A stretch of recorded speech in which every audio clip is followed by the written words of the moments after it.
todos sabemos lo que el catecismo de la Iglesia Católica enseña sobre el tema de la homosexualidad, ¿no? Que se ha convertido en un gran tema de debate. Porque sabemos que la legalización de los actos homosexuales y la equiparación de las uniones homosexuales al matrimonio forma parte de una convicción secular creciente que considera que es imposible hacer lo que la Iglesia señala y lo que los católicos creemos. Que un católico no puede odiar a nadie, y mucho menos a una persona que tiene atracción a personas del mismo sexo, por múltiples razones que no pueden ser juzgadas y que tienen que ser tratadas con respeto, dignidad y compasión, ¿no? Y luego, el reconocimiento, sin embargo, al mismo tiempo que esta es una inclinación antinatural y que no existe ni fidelidad ni felicidad cuando uno deja llevarse por esta urgencia y actuar como si fuera un deseo normal y aceptable por el orden natural o por los principios de las Sagradas Escrituras y de la tradición católica. Entonces, obviamente este mensaje cada vez es más difícil de transmitir. Para nosotros los católicos tenemos que ser conscientes de ello. O sea, hoy en día estamos en una cultura irracional, donde los argumentos no cuentan, cuentan los sentimientos, y ese es un problema porque básicamente es imposible argumentar con alguien que quiere ser reafirmado en aquello que siente, y punto, no está dispuesto a escuchar ningún argumento. Y esa es la razón por la cual una estación de televisión en Grand Rapids, en el estado de Michigan, a pesar de estar familiarizado con lo que enseña la Iglesia Católica, reaccionó con sorpresa y con horror, ¿no?, en la manera como cubrió la historia de una jueza relativamente famosa en su condado, en su región, en su municipalidad, digamos así, que está, entre comillas, casada con otra mujer, ¿no? Porque el matrimonio homosexual el llamado matrimonio homosexual es legal en Estados Unidos, ¿no? Entonces, esta jueza, Sarah Smolensky, contó a esta estación de NBC, de una cadena que no es para nada simpatizante con la Iglesia Católica, que ella y su pareja se acercaron a recibir la comunión en la parroquia a la que han venido asistiendo desde que ella era niñita y donde sus papás fueron personas prominentes y donde ella fue al colegio, es decir, su parroquia católica de toda su vida, cuando le negaron la comunión, ¿no? Entonces, esto sucedió en la parroquia de San Esteban, en East Grand Rapids, en el estado de Michigan, ¿no? Sucedió un tiempo atrás. Obviamente, el comentario de la nota y de los artículos utilizados por la prensa local es que la escuela de esta parroquia fue una de las primeras de ser racialmente integradas décadas atrás, ¿no? En los 50, es decir, de permitir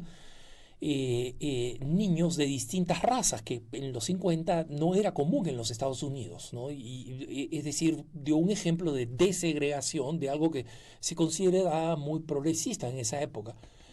Y entonces trata de presentar el hecho de que a una mujer que se presenta con su supuesta esposa, es decir, que está viviendo en pecado, y presentarse públicamente a recibir la comunión, se le haya negado la comunión. Es un gesto que va en contra de la historia de esta parroquia, que supuestamente era que es el término de moda ahora, entre comillas, inclusiva, ¿no? Una parroquia inclusiva. Entonces,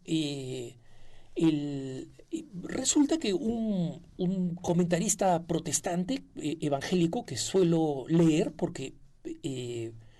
es muy inteligente y muy crítico de cómo la prensa secular no entiende la religión, simplemente no entiende la religión. Y ella, a pesar de ser, esta autora, a pesar de ser protestante, dice, mira, toda la noticia simplemente se basa en el hecho de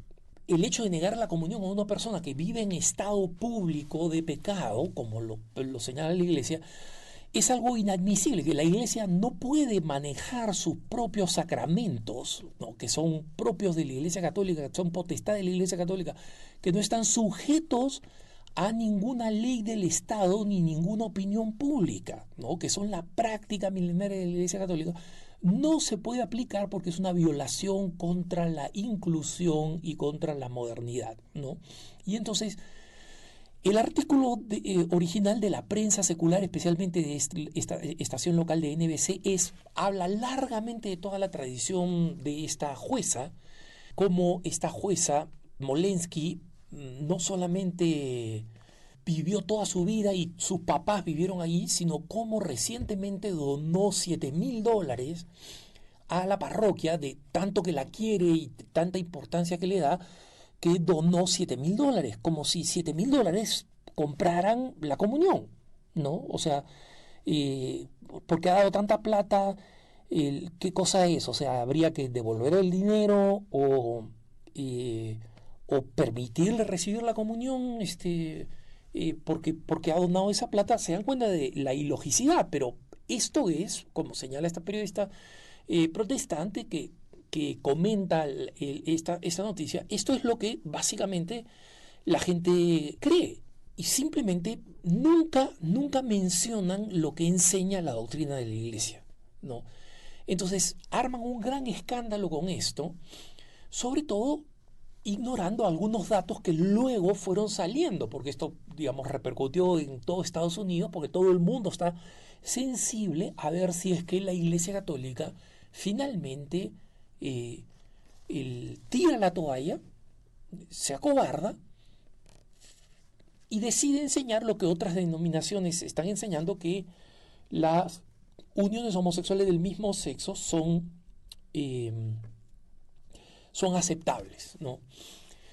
Y sin embargo, las posteriores investigaciones,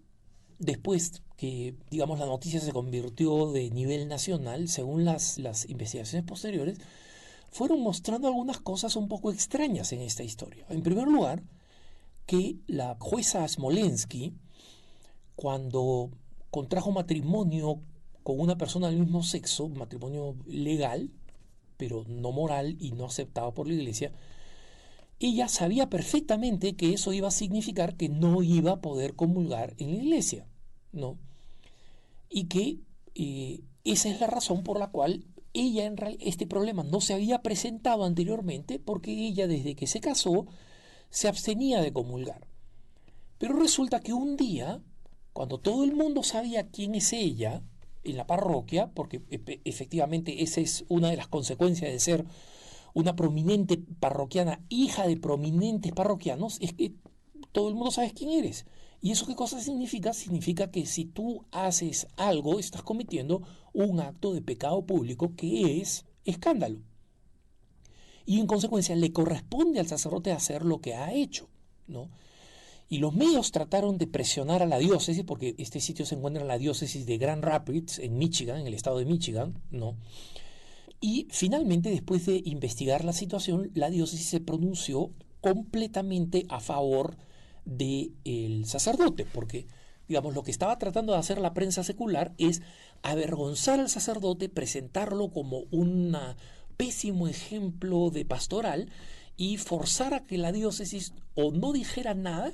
o terminara censurando al sacerdote por falta de, entre comillas, sensibilidad pastoral. Pero cuando la diócesis se enteró, como nos enteramos nosotros los periodistas, que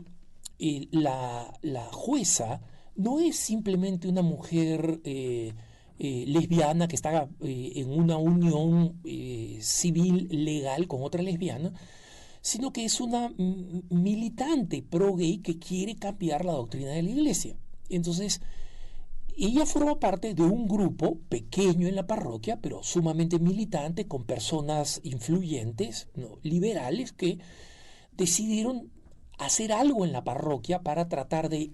empujar la agenda homosexual del el lobby gay, del lobby de presión gay. Y para esto sostuvieron una reunión en Skype con el padre James Martin. Quienes no saben quién es el padre James Martin, hagan un Google, hagan una búsqueda en la página de Así Prensa para saber este sacerdote jesuita norteamericano bastante popular que enseña doctrina contraria a las enseñanzas de la Iglesia respecto a la aceptación de los homosexuales. Y todo parece indicar que fue el padre Martín, en conversación con Skype de este grupo, el que les habría dicho que tienen derecho a presentarse a recibir la comunión y que no recibir la comunión o negar la comunión sería un acto discriminatorio y que en cambio las alentó a, bueno, párate y deja de hacer lo que has estado haciendo, que es abstenerte de recibir la comunión porque sabes lo que enseña la doctrina, sino que presiona contra la doctrina, párate y ve y trata de ir a recibir la comunión. ¿Y qué es lo que pasó? Lo que hemos visto que ha pasado. Y fracasó el conato del lobby gay, fracasó el conato de esta jueza.